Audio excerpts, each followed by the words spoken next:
Hey, it turns out when you make a lot of reaction videos, the cool thing is there's always more videos to do.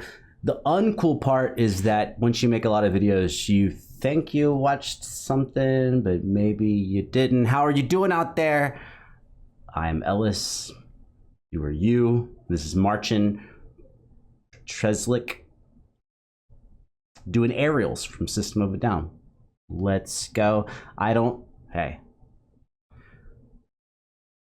Everything I see will be clear. Everything I hear will be clear.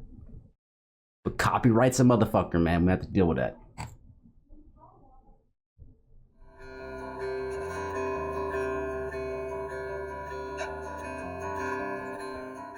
Dude, my mind is so silly. I've definitely not seen or heard this because I've definitely never seen the candle animation. So now we're safe. Definitely not seen it. I mean, I've heard the original. Let's just move it down.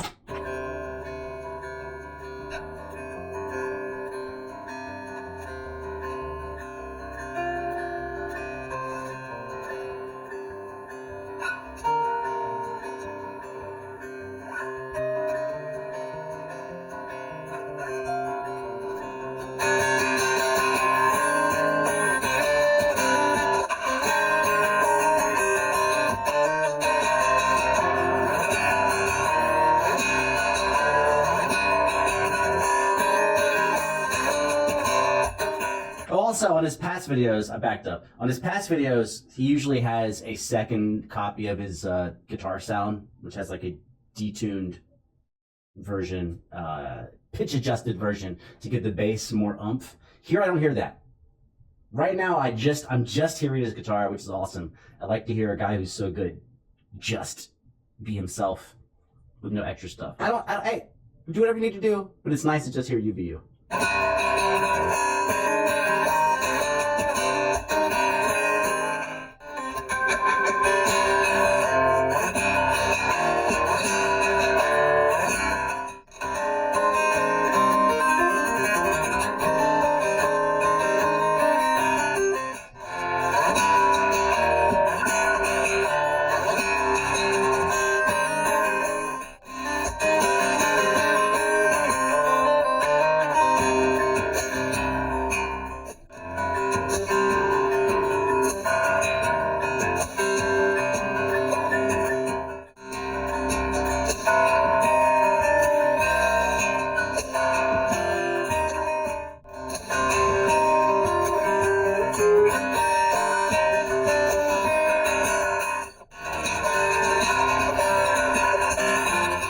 I'm gonna upset y'all.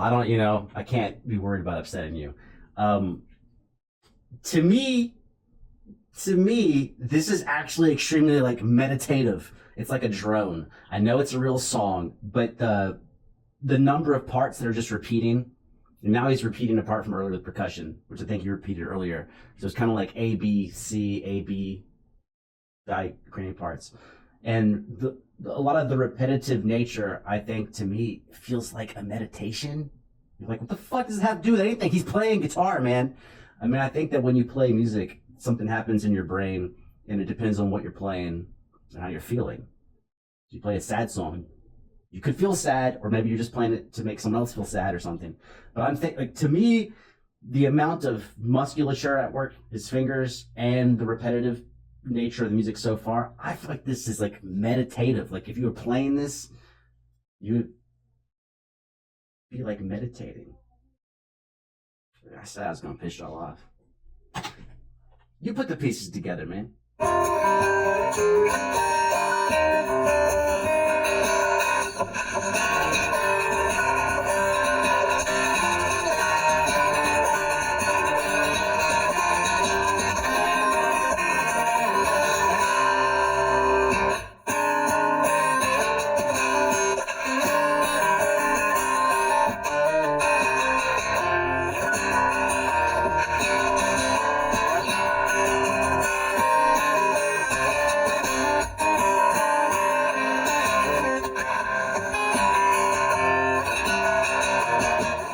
If you don't hear it by now, I don't know if I can help you.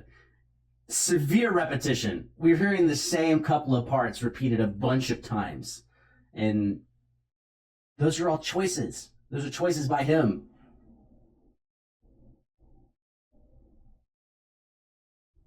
Okay, here's my one attempt, and then maybe I'll shut the fuck up about it. If you were to go, I don't know where you're from, so sorry, I can't make this universal. But if you were going to a funeral for someone in your family, and they happen to be playing religious music at the funeral, whatever you are, you know, that's not what I'm talking about.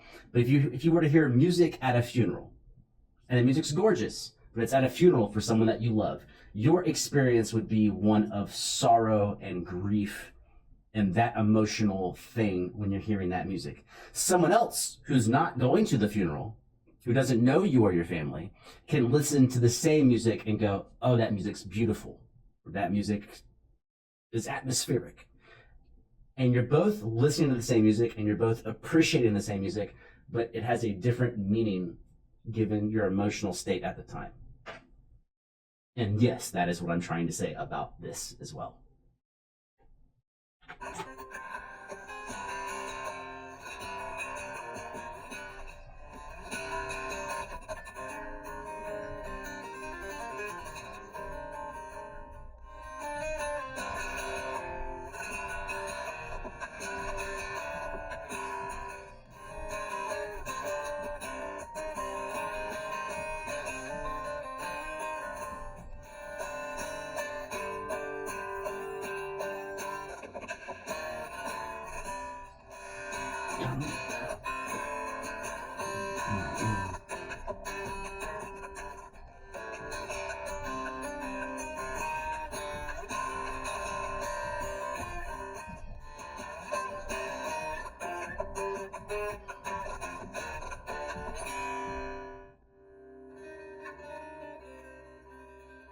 Oh, there's a little tremolo in there.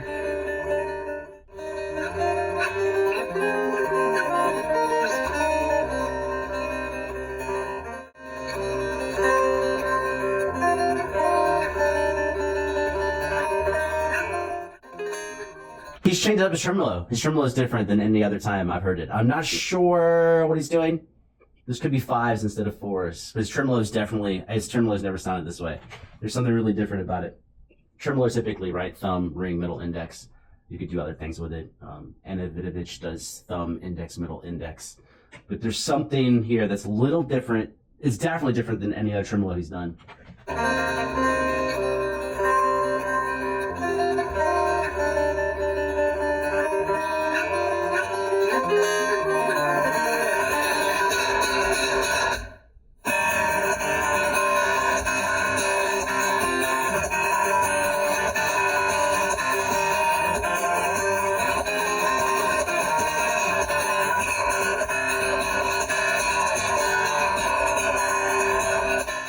Before it escapes me, it sounds like maybe he's doing thumb, ring, middle, index, middle? Because I'm hearing a note that's repeated. So some notes being hit twice. I just don't know which one's doing it. You probably don't care. I care.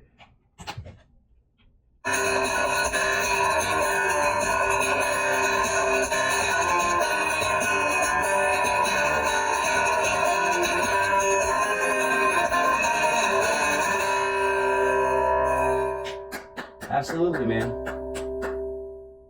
Oh, he's got Tab for it. You can download Tab. That's sick. That's sick. That could be worth doing, man. I've went and got Tab from some Polyphia stuff, and no, I have not learned it. It's just kind of nice. What I like a lot of times, I mean, it's different levels of stuff. A lot of times I like looking at the music to see what's going on in the mind of the performer and what they're challenging themselves to do. Sometimes it's like I want to play it, but let's say this more clearly, because I'm sure there'll be some. If you're still here, there's probably going to be some haters. Probably anything I take the time to go get music for or to buy music from the artist, yes, in 100% of those cases, I would like to be able to play the song. However, when I'm looking at the song and I'm looking at the arrangement, it's giving me an idea of what the person's created and what they're challenging themselves to do and how their ideas are taking shape. And you can learn quite a bit just from seeing how someone approaches a musical problem and chooses to solve it.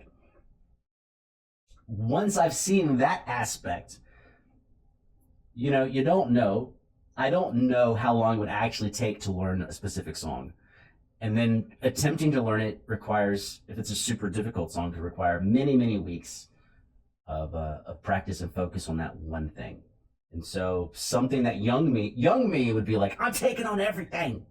Older me now is like, do I really want to spend 14 weeks on something like that? And if you can do better than 14 weeks or 12 weeks, good for you. But I'm just like being honest with myself that a lot of really difficult things you think take, I would think, oh, this takes 3 weeks, knock it out. But sometimes they take 9 weeks or 12 weeks, or in the case of Bach's Violin Prelude in E major, it's still a piece that I've not completely conquered to this day. And when I first played it, I thought, 3 months. And I played it multiple times over the years. Feel free to look it up. Anyways, just for you guys that are actually players or you want an inside scope, it's not always about whether or not someone can or cannot pull something off. It's also allocation of your time and resources of, if I'm going to play, how much time am I going to spend to play a certain thing? Which is all to say, how much I respect someone like him and other guitarists who do these things, that they have put the time in to not only be that good, to not only practice and nail what they're doing, but in this case, to take another piece and also arrange it. So they hear it, decide they want to arrange it in a way that's actually playable, and then challenge themselves to be able to play it very steadfastly from beginning to end. Oh, and also in this case with the video, attempting to make a version of it that looks cool. Because when you have a video on you, when someone's taking a video, you gotta look cool. You don't look terrible. You don't want your tongue sticking out when you try to play stuff. So yeah, just like looking at the whole aspect of the craftsmanship, the creatorship of it all. That's me. I'll see you later, man.